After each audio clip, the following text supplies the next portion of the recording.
రేవంత్ ప్రభుత్వాన్ని కూలగొట్టాల్సిన కర్మ తమకు లేదని కేటీఆర్ స్పష్టం చేశారు.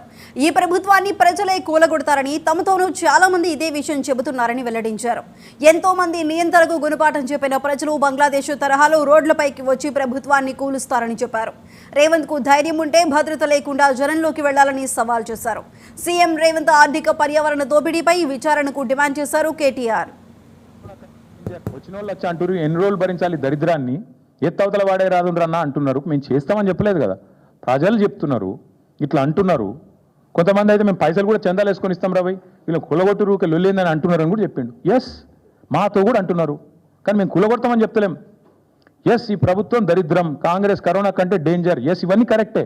కానీ ప్రజలు నిర్ణయం తీసుకున్నారు. ప్రజాస్వామ్యంలో 5 ఏళ్ళు ఉండాలి. నిర్ణయం తీసుకుంటే ప్రజలకు కూడా తెలియాలి. You can make choices, but you are not free from the consequences of your choices. నేను ఎందుకు చెప్తున్నా అంటే, ఒక నిర్ణయం ప్రజలు తీసుకున్న తర్వాత కాంగ్రెస్ అధికారంలో ఉంది. నేనైతే మనస్ఫూర్తిగా కోరుకుంటున్నా, కాంగ్రెస్ 5 ఏళ్ళు ఉండాలి, రేవంత్ రెడ్డి ఉండాలి 5 ఏళ్ళు. ఎందుకంటే మళ్ళీ 20 ఏళ్ళ తర్వాత ఎవరు కాంగ్రెస్ కోటేయడు. ఇది నా వ్యక్తిగత అభిప్రాయం. కాబట్టి మాకు ఈ దిక్కుమాలిన ప్రభుత్వాన్ని కూలగొట్టే ఆలోచన కానీ, ఎజెండా కానీ, కర్మ కానీ మాకు లేదు.